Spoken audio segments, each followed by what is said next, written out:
My First Summer in the Sierra by John Muir. August 21st. Have just returned from the fine, wild excursion across the range to Mono Lake by way of the Mono or Bloody Canyon Pass. Mr. Delaney has been good to me all summer, lending a helping, sympathizing hand at every opportunity, as if my wild notions and rambles and studies were his own.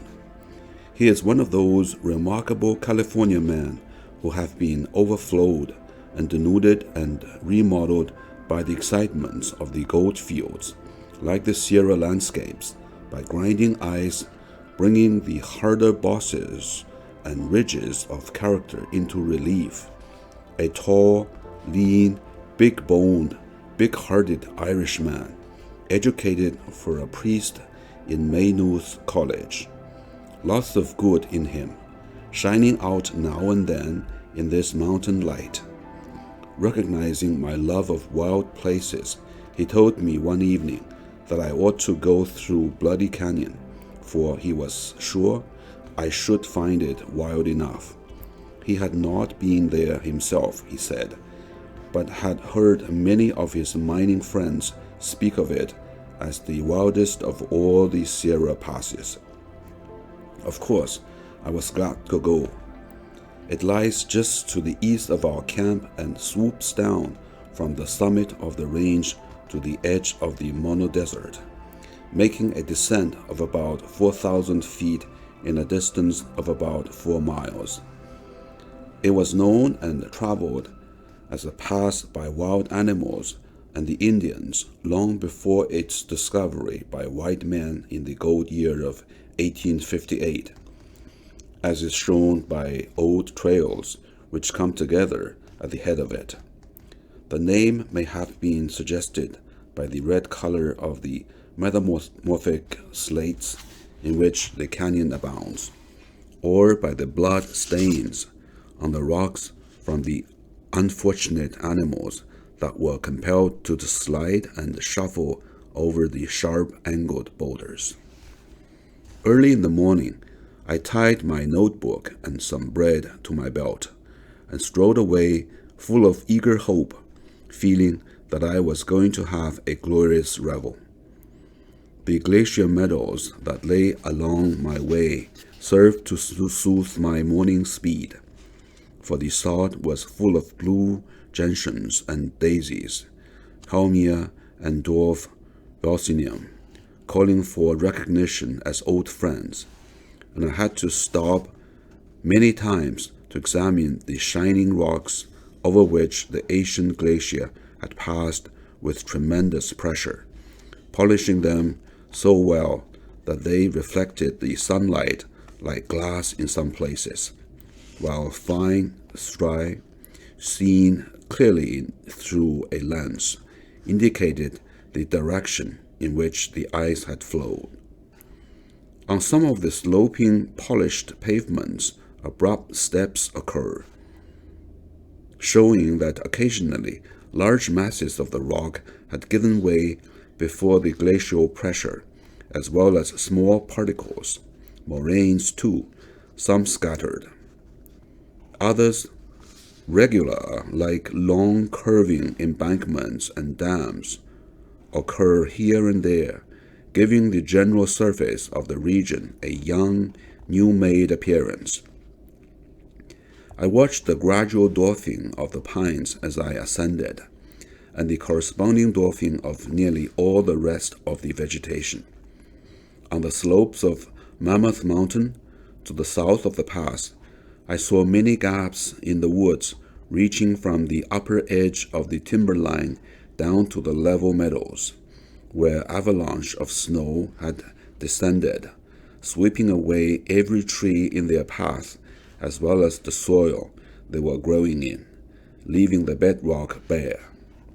The trees are nearly all uprooted, and the few that had been extremely well anchored in clefts of the rock were broken off near the ground.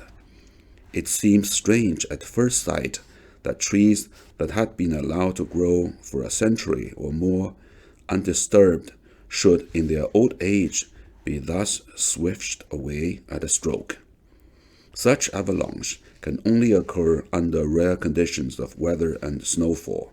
No doubt, on some positions of the mountain slopes, the inclination and smoothness of the surface is such that avalanche must occur every winter, or even after every heavy snowstorm, and of course, no trees or even bushes can grow in their channels. I noticed a few clean-swept slopes of this kind. The uprooted trees that had grown in the pathway of what might be called century avalanche were piled in windrows and tucked snugly against the wall trees of the gaps, heads downward, excepting a few that were carried out into the open ground of the meadows, where the heads of the avalanche had stopped. Young pines, mostly the two-leaved and the white-barked, are already springing up in these cleared gaps.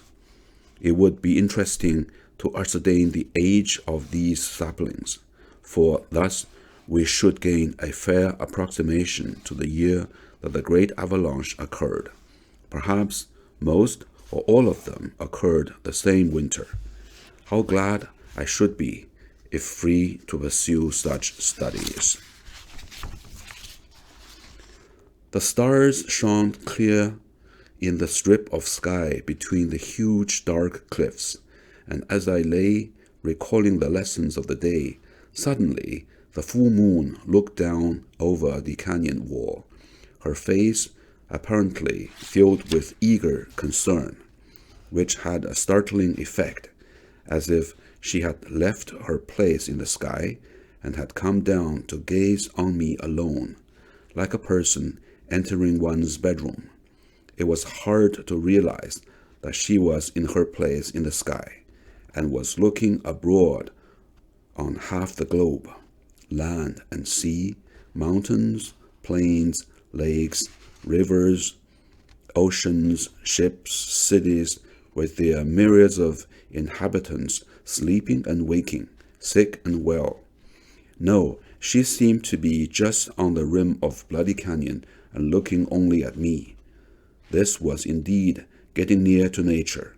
I remember watching the harvest moon rising above the oak trees in Wisconsin, apparently as big as a cartwheel and not farther than half a mile distant.